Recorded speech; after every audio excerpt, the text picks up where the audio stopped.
ಅಬಕಾರಿ ನೀತಿ ಹಗರಣದ kingpin CM Arvind Kejriwal ಅವರ ಬಂಧನಕ್ಕೆ ಸಂಬಂಧಪಟ್ಟಂತೆ ಈಗಾಗಲೇ ಸಾಕಷ್ಟು ಬೆಳವಣಿಗೆಗಳಾಗ್ತಾ ಇದೆ. ಈ ನಡುವೆ ಕೋರ್ಟ್ನಲ್ಲಿ ವಾದ ಪ್ರತಿವಾದ ಕೂಡ ನಡೀತಾ ಇದೆ.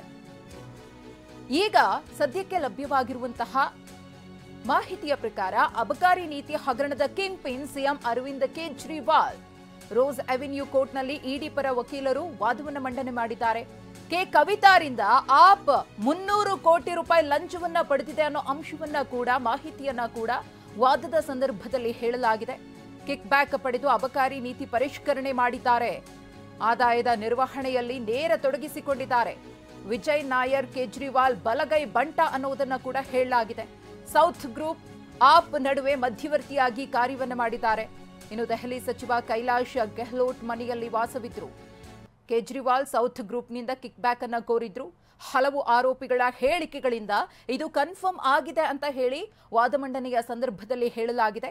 ಅಷ್ಟು ಮಾತ್ರವಲ್ಲ, ಕೇಜ್ರಿವಾಲ್ ಅವರನ್ನ 10 ದಿನಗಳ ಕಾಲ ಕಸ್ಟಡಿಗೆ ಕೊಡಬೇಕು ಅಂತ ಜಾರಿ ನಿರ್ದೇಶನಾಲಯದ ಅಧಿಕಾರಿಗಳು ಮನವಿಯನ್ನ ಸಹ ಮಾಡಿಕೊಂಡಿದ್ದಾರೆ. ಇಡಿ ಪರ ಸಾಲಿಸಿಟರ್ ಜನರಲ್ ತುಷಾರ್ ಮೆಹ್ತಾ ಅವರು ವಾದವನ್ನ ಮಂಡನೆ ಮಾಡಿದ್ದಾರೆ. ಈ ಒಂದು ಹಗರಣ ಇದೆಯಲ್ಲ, ಅಬಕಾರಿ ನೀತಿ, ದೆಹಲಿಯ ಮದ್ಯದ ವಿಚಾರಕ್ಕೆ ಸಂಬಂಧಪಟ್ಟಂತೆ ನಿಯಮಗಳನ್ನು ಪರಿಷ್ಕರಣೆ ಮಾಡುವಂತಹ ಸಂದರ್ಭದಲ್ಲಿ ಆಗಿರುವಂತಹ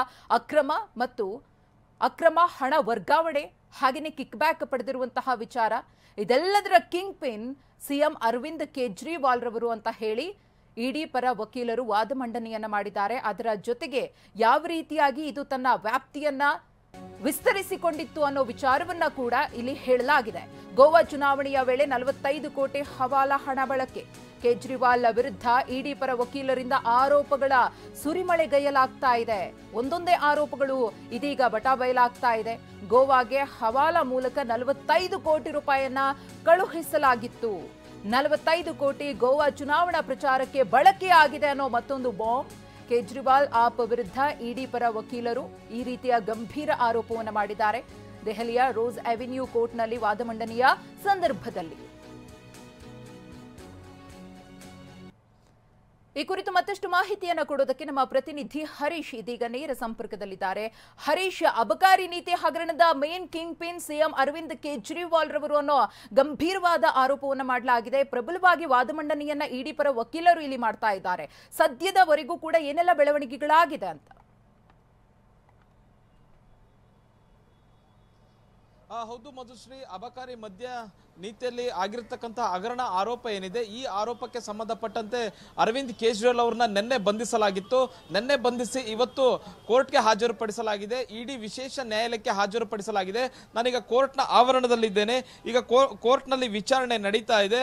10 ದಿವಸಗಳ ಕಾಲ ಕಸ್ಟಡಿಗೆ ಈಗ ಇಡಿ ಅಧಿಕಾರಿಗಳು ಅರವಿಂದ್ ಕೇಜ್ರಿವಾಲ್ ಅವ್ರನ್ನ ಕೇಳ್ತಾ ಇದ್ದಾರೆ. ಯಾವುದೇ ಕಾರಣಕ್ಕೂ ಕಸ್ಟಡಿಗೆ ಕೊಡಬಾರ್ದು ಅನ್ನುವಂಥ ನಿಟ್ಟಿನಲ್ಲಿ ಅರವಿಂದ್ ಕೇಜ್ರಿವಾಲ್ ಪರ ವಕೀಲರಾದಂತಹ ಕಪಿಲ್ ಸಿಬಾಲ್ ಅವರು ವಾದ ಮಾಡ್ತಾ ಇದ್ದಾರೆ. ಕಸ್ಟಡಿಗೆ ಯಾಕೆ ಕೊಡಬೇಕು ಅನ್ನುವಂಥ ನಿಟ್ಟಿನಲ್ಲಿ ಕೂಡ ಈಗ ವಾದ ಪ್ರತಿವಾದ ನಡೀತಾ ಇದೆ. ಇಡಿ ಅಧಿಕಾರಿಗಳು ಅರವಿಂದ್ ಕೇಜ್ರಿವಾಲ್ ಅವರು ಎಲ್ಲಿ ತಪ್ಪೆಸಗಿದ್ದಾರೆ, ಅವರ ಈ ಒಂದು ಹಗರಣದಲ್ಲಿ ಅವರ ಪಾತ್ರ ಏನು ಅನ್ನುವಂಥದ್ರ ಬಗ್ಗೆ ಸಂಪೂರ್ಣವಾದ ವಿವರವನ್ನ ನೀಡ್ತಾ ಇದ್ದಾರೆ. ಸೌತ್ ಗ್ರೂಪ್ ಕಂಪನಿಯಿಂದ ಪಡೆದಿರತಕ್ಕಂತಹ 100 ಕೋಟಿ ರೂಪಾಯಿ ಲಂಚ ಏನಿದೆ, ಆ ಲಂಚವನ್ನ ಗೋವಾ ಚುನಾವಣೆಗೆ ಬಳಸಲಾಗಿತ್ತು. ಮುಖ್ಯವಾಗಿ ಆಮ್ ಆದ್ಮಿ ಪಕ್ಷದ ಮುಖ್ಯಸ್ಥರು, ನ್ಯಾಷನಲ್ ಕನ್ವೀನರ್ ಆಗಿರ್ತಕ್ಕಂಥ ಅರವಿಂದ್ ಕೇಜ್ರಿವಾಲ್ ಅವರೇ ಸಂಪೂರ್ಣ ಹೊಣೆಯನ್ನು ಹೊರಬೇಕಾಗುತ್ತೆ. ಮತ್ತೆ ಈ ಪ್ರಕರಣದಲ್ಲಿ ಪ್ರಮುಖ ಆರೋಪಿ ಆಗಿರ್ತಕ್ಕಂತಹ ನಾಯರ್ ಏನಿದ್ದಾರೆ, ಈತ ಅರವಿಂದ್ ಕೇಜ್ರಿವಾಲ್ ಅವರ ನಿವಾಸದ ಪಕ್ಕದಲ್ಲೇ ಇದ್ರು. ಇವರು ಸೌತ್ ಗ್ರೂಪ್ ಮತ್ತೆ ಆಮ್ ಆದ್ಮಿ ಪಕ್ಷದ ನಡುವೆ ನೇರವಾಗಿ ಮಧ್ಯವರ್ತಿಯಾಗಿ ಕೆಲಸವನ್ನ ಮಾಡ್ತಾ ಇದ್ರು. ಮತ್ತೆ ಸೌತ್ ಗ್ರೂಪ್ ಕಂಪನಿ ಸಾಕಷ್ಟು ಲಾಭ ಗಳಿಸಿದೆ. ಮುಖ್ಯವಾಗಿ 600 ಕೋಟಿಗೂ ಹೆಚ್ಚು ಲಾಭ ಗಳಿಸಿದೆ. ಆ ಸಂಸ್ಥೆಯಿಂದ, ಆ ಕಂಪನಿಯಿಂದ ಸಾಕಷ್ಟು ಕಿಕ್ ಬ್ಯಾಕ್ ಆಮ್ ಆದ್ಮಿ ಪಾರ್ಟಿಗೆ ಸಿಕ್ಕಿರುವಂತಹದ್ದು. ಅದು ಬೇರೆ ಬೇರೆ ರಾಜ್ಯಗಳ ಚುನಾವಣೆಯಲ್ಲಿ ಬಳಕೆ ಆಗಿದೆ. ಮುಖ್ಯವಾಗಿ ಅರವಿಂದ್ ಕೇಜ್ರಿವಾಲ್ ಅವರು ಈ ಒಂದು ಹಗರಣದ ಪ್ರಮುಖ ಕಿಂಗ್ ಪಿನ್ ಅನ್ನುವಂತಹ ನಿಟ್ಟಿನಲ್ಲಿ ಅಡಿಷನಲ್ ಸಾಲಿಸಿಟರ್ ಜನರಲ್ ಈಗ ಕೋರ್ಟ್ ನಲ್ಲಿ ವಾದವನ್ನ ಮಾಡ್ತಾ ಇದ್ದಾರೆ. 10 ದಿವಸಗಳ ಕಾಲ ಕಸ್ಟಡಿಗೆ ಕೊಡಬೇಕು ಅನ್ನುವಂತಹ ನಿಟ್ಟಿನಲ್ಲಿ ಮನವಿಯನ್ನ ಮಾಡಿದ್ದಾರೆ. ಆದ್ರೆ ವಾದ ಪ್ರತಿವಾದವನ್ನು ಆಲಿಸುವಂತಹ ಕೋರ್ಟ್ ಯಾವ ರೀತಿಯಂತ ನಿರ್ಧಾರವನ್ನು ತೆಗೆದುಕೊಳ್ಳುತ್ತೆ ಅನ್ನುವಂಥದ್ದನ್ನು ಕೂಡ ನೋಡಬೇಕಾಗಿದೆ. ಇನ್ನೊಂದು ಕಡೆ ಮಧುಶ್ರೀ, ಸುಪ್ರೀಂ ಕೋರ್ಟ್ಗೆ ಈ ಒಂದು ಬಂಧನವನ್ನ ಪ್ರಶ್ನಿಸಿ ಅರ್ಜಿಯನ್ನ ಸಲ್ಲಿಸಲಾಗಿತ್ತು. ಆ ಅರ್ಜಿಯನ್ನು ಕೂಡ ಕೇಜ್ರಿವಾಲ್ ಅವರು ಹಿಂಪಡೆದಿದ್ದಾರೆ. ಬೆಳಗ್ಗೆನೆ CJE ಪೀಠದ ಮುಂದೆ ಈ ಒಂದು ಅರ್ಜಿಯನ್ನ ಪ್ರಸ್ತಾಪ ಮಾಡಲಾಗಿತ್ತು. ಆಗ ಇನ್ನೊಂದು ಪೀಠಕ್ಕೆ ವರ್ಗಾವಣೆ ಮಾಡಲಾಗಿತ್ತು. ಆ ಇನ್ನೊಂದು ಪೀಠದಲ್ಲಿ ವಿಚಾರಣೆಗೆ ಬರುವ ಮುಂಚೆಯೇ ಅರ್ಜಿಯನ್ನ ಅರವಿಂದ್ ಕೇಜ್ರಿವಾಲ್ ಹಿಂಪಡೆದಿದ್ದಾರೆ. ಈಗ ರೋಸ್ ಅವೆನ್ಯೂ ಕೋರ್ಟ್ನಲ್ಲಿ ಇರತಕ್ಕಂತಹ ಇಡಿಯ ವಿಶೇಷ ನ್ಯಾಯಾಲಯದಲ್ಲಿ ಈಗ ವಿಚಾರಣೆ ನಡೀತಾ ಇದೆ. 10 ದಿನಗಳ ಕಸ್ಟಡಿಗೆ ಬೇಕು ಅನ್ನುವಂಥ ನಿಟ್ಟಿನಲ್ಲಿ ಇಡಿ ಅಧಿಕಾರಿಗಳು ಕೇಳಿದ್ದಾರೆ. ನೋಡಬೇಕಾಗುತ್ತೆ ಕೋರ್ಟ್ ಯಾವ ರೀತಿಯಾದಂತಹ ಆದೇಶವನ್ನ ನೀಡುತ್ತೆ ಅನ್ನುವಂಥದ್ದು. ಮಧುಶ್ರೀ, ಇನ್ನು ಹರೀಶ್, ಈ ಎಲ್ಲಾ ಬೆಳವಣಿಗೆಗಳ ನಡುವೆ ಆಪ್ ಕಾರ್ಯಕರ್ತರು ಮತ್ತು ನಾಯಕರು ಯಾವ ರೀತಿಯಾಗಿ ತಮ್ಮ ನಾಯಕನ ಪರವಾಗಿ ಹೋರಾಟವನ್ನ ಮಾಡ್ತಿದ್ದಾರೆ ಅಂತ ಹೇಳಿ ಆ ಒಂದು ವಿಚಾರದ ಬಗ್ಗೆ, ಬೆಳವಣಿಗೆಗಳ ಬಗ್ಗೆ ಮಾತನಾಡೋದಾದ್ರೆ ಹೇಗಿದೆ ಪರಿಸ್ಥಿತಿಯಲ್ಲಿ? ಹೌದು ಮಧುಶ್ರೀ, ಯಾವಾಗ ಅರವಿಂದ್ ಕೇಜ್ರಿವಾಲ್ ಅವರ ಬಂಧನ ಆಗುತ್ತೆ ಅನ್ನುವಂಥ ಸುದ್ದಿ ಹೇಳ್ತಿರೋದು ಆಗಿಂದಲೂ ಕೂಡ ಪಂಜಾಬ್, ದೆಹಲಿ ಸೇರಿದಂತೆ ದೇಶದ ವಿವಿಧ ರಾಜ್ಯಗಳಲ್ಲಿ ಆಮ್ ಆದ್ಮಿ ಕಾರ್ಯಕರ್ತರು, ನಾಯಕರು ಪ್ರತಿಭಟನೆಯನ್ನ ಮಾಡಿದ್ದಾರೆ. ದೆಹಲಿಯಲ್ಲಿ ಇವತ್ತು ಬೆಳಗ್ಗೆ ಆಮ್ ಆದ್ಮಿ ಕಾರ್ಯಕರ್ತರು ಹಾಗೂ ನಾಯಕರು ಪ್ರತಿಭಟನೆಯನ್ನ ಮಾಡಿದ್ರು. ಅವರನ್ನ ವಶಕ್ಕೆ ಪಡೆಯಲಾಗಿದೆ. ನನಗೆ ಇಡಿ ಕೋರ್ಟ್ನ ಆವರಣದಲ್ಲಿ ನೋಡುವುದು ಎಷ್ಟು ಪೊಲೀಸ್ ಬಿಗಿ ಭದ್ರತೆಯನ್ನ ಮಾಡಲಾಗಿದೆ ಅನ್ನುವಂತಹದ್ದು. ಒಂದ್ ಕಡೆ CRPF ತುಕಡಿಗಳನ್ನ ನೇಮಕ ಮಾಡಲಾಗಿದೆ, ಇನ್ನೊಂದ್ ಕಡೆ RAF ರ್ಯಾಪಿಡ್ ಆಕ್ಷನ್ ಫೋರ್ಸ್ ಅನ್ನು ಕೂಡ ನೇಮಕ ಮಾಡಲಾಗಿದೆ. ಇನ್ನೊಂದ್ ಕಡೆ ದೆಹಲಿ ಪೊಲೀಸರು ಕೂಡ ಭದ್ರತೆಯನ್ನ ನೀಡ್ತಾ ಇರತಕ್ಕಂಥದ್ದು. ಮುಖ್ಯವಾಗಿ ಇಡಿ ಕೋರ್ಟ್ಗೆ ಸಂಪರ್ಕಿಸುವಂತಹ ಪ್ರಮುಖ ರಸ್ತೆ ಇದು ದೀನ್ ದಯಾಳ್ ಉಪಾಧ್ಯಾಯ ಮಾರ್ಗ್. ಇದೇ ರಸ್ತೆಯಲ್ಲಿ ಆಮ್ ಆದ್ಮಿ ಪಕ್ಷದ ಕಚೇರಿ ಕೂಡ ಇದೆ, ಹಾಗೆ ಬಿಜೆಪಿ ಪಕ್ಷದ ಕಚೇರಿ ಕೂಡ ಇದೆ. ಇಲ್ಲೇ ಇಡಿ ಕೋರ್ಟ್ ಕೂಡ ಇರುವಂತಹದ್ದು. ಹಾಗಾಗಿ ಈ ರಸ್ತೆಯನ್ನೇ ಸಂಪೂರ್ಣವಾಗಿ ಬಂದ್ ಮಾಡಲಾಗಿದೆ. ಆಮ್ ಆದ್ಮಿ ಕಾರ್ಯಕರ್ತರು ಬೆಳಗ್ಗೆ ಬಂದು ಇಲ್ಲಿ ಭಾರಿ ಪ್ರಮಾಣದಲ್ಲಿ ಪ್ರೊಟೆಸ್ಟ್ ಅನ್ನ ನಡೆಸಿದ್ರು, ಮತ್ತೆ ನಾಯಕರುಗಳು ಕೂಡ ಪ್ರೊಟೆಸ್ಟ್ ಅನ್ನ ನಡೆಸಿದ್ರು.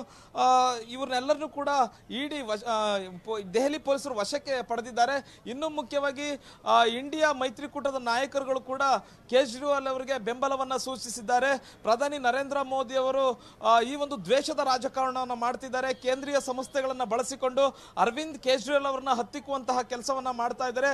ಮುಖ್ಯವಾಗಿ ಚುನಾವಣೆಯ ಸಂದರ್ಭದಲ್ಲಿ, ಲೋಕಸಭಾ ಚುನಾವಣೆ ಘೋಷಣೆ ಆದ ಬಳಿಕ ಈ ತರದ ಕ್ರಮವನ್ನ ಕೈಗೊಂಡಿರುವಂತದ್ದು ಇದು ರಾಜಕೀಯ ದ್ವೇಷದಿಂದ ಕೂಡಿರುವಂತಹದ್ದು ಅನ್ನುವಂತ ಆರೋಪವನ್ನ ಇಂಡಿಯಾ ಮೈತ್ರಿಕೂಟ ಸಂಪರ್ಕದಲ್ಲಿ ಹರೀಶ್ ಮತ್ತಷ್ಟು ಮಾಹಿತಿಯನ್ನು ಪಡಿತೀನಿ ನಿಮ್ಮಿಂದ. ಅಬಕಾರಿ ನೀತಿ ಹಗರಣದಲ್ಲಿ ಕೇಜ್ರಿವಾಲ್ಗೆ ಮತ್ತಷ್ಟು ಸಂಕಷ್ಟ. 10 ದಿನ ಕಸ್ಟಡಿಗೆ ನೀಡುವಂತೆ ಜಾರಿ ನಿರ್ದೇಶನಾಲಯದ ಅಧಿಕಾರಿಗಳು ಈಗಾಗಲೇ ವಕೀಲರ ಬಳಿ ಮನವಿಯನ್ನ ಮಾಡಿಕೊಂಡಿದ್ದಾರೆ. ಇಡಿ ಪರ ವಕೀಲರು ಕೂಡ ಅದೇ ಒಂದು ಪ್ರಸ್ತಾಪವನ್ನ ಕೋರ್ಟ್ ಮುಂದೆ ಇಟ್ಟಿದ್ದಾರೆ. ದೆಹಲಿಯ ರೋಸ್ ಅವೆನ್ಯೂ ಕೋರ್ಟ್ನಲ್ಲಿ ವಕೀಲರು ವಾದ ಮಂಡನೆಯನ್ನು ಮಾಡುತ್ತಿದ್ದಾರೆ. 10 ದಿನಗಳ ಕಾಲ ಕಸ್ಟಡಿಗೆ ಕೊಡಬೇಕು ಅಂತ. ಕೆಲವೇ ಕ್ಷಣಗಳಲ್ಲಿ ನಿರ್ಧಾರವಾಗಲಿದೆ ಕೇಜ್ರಿವಾಲ್ ಭವಿಷ್ಯ. 10 ದಿನಗಳ ಕಾಲ ಕಸ್ಟಡಿಗೆ ಕೊಡಬೇಕು ಅನ್ನೋದು ಇಡಿ ಅಧಿಕಾರಿಗಳು ಕೇಳ್ಕೊಂಡಿರೋದು. ಅದೇ ವಾದವನ್ನ ಇಡಿ ಅಧಿಕಾರಿಗಳ ಪರ ವಕೀಲರು ಕೂಡ ಕೋರ್ಟ್ ಮುಂದೆ ಮಂಡನೆ ಮಾಡಿದ್ದಾರೆ. ಇನ್ನು ನ್ಯಾಯಾಧೀಶರು ಯಾವ ರೀತಿಯ ನಿರ್ಧಾರವನ್ನು ತೆಗೆದುಕೊಂಡು ಎಷ್ಟು ದಿನಗಳ ಕಾಲ ಇಡಿ ಅಧಿಕಾರಿಗಳ ಕಸ್ಟಡಿಗೆ ಅರವಿಂದ್ ಕೇಜ್ರಿವಾಲ್ ರವರನ್ನ ಕೊಡ್ತಾರೆ ಅನ್ನೋ ಪ್ರಶ್ನೆಗೆ ಇನ್ನೇನು ಕೆಲವೇ ಕ್ಷಣಗಳಲ್ಲಿ ಉತ್ತರ ಸಿಗಲಿದೆ. ಕೆಲವೇ ಹೊತ್ತಿನಲ್ಲಿ ಅರವಿಂದ್ ಕೇಜ್ರಿವಾಲ್ ಅವರ ಭವಿಷ್ಯ ಕೂಡ ನಿರ್ಧಾರವಾಗಲಿದೆ. ದೆಹಲಿ ಸರ್ಕಾರ ಅಬಕಾರಿ ನೀತಿಯನ್ನ ರೂಪಿಸಿ ಅದನ್ನ ಕಾರ್ಯಗತಗೊಳಿಸುವಾಗ ನಡೆದಂತಹ ಭ್ರಷ್ಟಾಚಾರ ಮತ್ತು ಅಕ್ರಮ ಹಣ ವರ್ಗಾವಣೆಗೆ ಸಂಬಂಧಪಟ್ಟಂತೆ ಸಿಎಂ ಅರವಿಂದ್ ಕೇಜ್ರಿವಾಲ್ ರವರನ್ನ ನಿನ್ನೆ ಇಡಿ ಅಧಿಕಾರಿಗಳು ಬಂಧಿಸಿದ್ರು. ಇಡಿ ಅಧಿಕಾರಿಗಳ ಬಂಧನ ಪ್ರಕ್ರಿಯೆಗೆ ತಡೆಯನ್ನ ಕೊಡಬೇಕು ಅಂತ ಹೇಳಿ ದೆಹಲಿಯ ಹೈಕೋರ್ಟ್ಗೆ ಅರವಿಂದ್ ಕೇಜ್ರಿವಾಲ್ ರವರು ಮನವಿಯನ್ನ ಮಾಡಿಕೊಂಡಿದ್ರು. ಆದರೆ ಆ ಮನವಿಯನ್ನ ಹೈಕೋರ್ಟ್ ಪುರಸ್ಕರಿಸಲಿಲ್ಲ. ಯಾಕೆ ನೀವು ಸಿಎಂ ಕೇಜ್ರಿವಾಲ್ ರನ್ನ ಬಂಧಿಸಿಲ್ಲ ಅಂತ ಪ್ರಶ್ನೆಯನ್ನ ಇಡಿ ಅಧಿಕಾರಿಗಳಿಗೇನೆ ಮಾಡಿತ್ತು. ಯಾಕಂದ್ರೆ ಈ ಪ್ರಕರಣ ಅಷ್ಟು ಗಂಭೀರ ಸ್ವರೂಪದಾಗಿತ್ತು. ಯಾವಾಗ ಹೈಕೋರ್ಟ್ನಿಂದ ಈ ರೀತಿಯ ಒಂದು ಹೇಳಿಕೆ ಬರುತ್ತೋ ತತ್ಕ್ಷಣವೇ ಇಡಿ ಅಧಿಕಾರಿಗಳು ಸಿಎಂ ಕೇಜ್ರಿವಾಲ್ ರವರ ನಿವಾಸಕ್ಕೆ ಭೇಟಿಯನ್ನ ಕೊಟ್ಟು ಸತತ 3 ಗಂಟೆಗಳ ಕಾಲ ವಿಚಾರಣೆಯನ್ನ ನಡೆಸಿ ಸಮರ್ಪಕವಾದಂತಹ ಉತ್ತರ ಕೇಜ್ರಿವಾಲ್ ರವರಿಂದ ಸಿಗದೇ ಇದ್ದಾಗ ಅವರನ್ನ ಬಂಧಿಸಿ ಕರೆತರ್ತಾರೆ. ಇವತ್ತು ಕೋರ್ಟ್ಗೆ ಹಾಜರುಪಡಿಸಲಾಗಿದೆ. ಕೋರ್ಟ್ನಲ್ಲಿ ಸಾಕಷ್ಟು ವಾದ ಪ್ರತಿವಾದ ಆಗ್ತಾ ಇದೆ. ಇದೀಗ ಇಡಿ ಅಧಿಕಾರಿಗಳ ಪರ ವಕೀಲರು 10 ದಿನಗಳ ಕಾಲ ಕಸ್ಟಡಿಗೆ ಅರವಿಂದ್ ಕೇಜ್ರಿವಾಲ್ ರವರನ್ನ ಕೇಳಿದ್ದಾರೆ. ಕೋರ್ಟ್ ಎಷ್ಟು ದಿನ ಕೊಡುತ್ತೆ ಅನ್ನೋದನ್ನ ಕಾದು ನೋಡಬೇಕಿದೆ.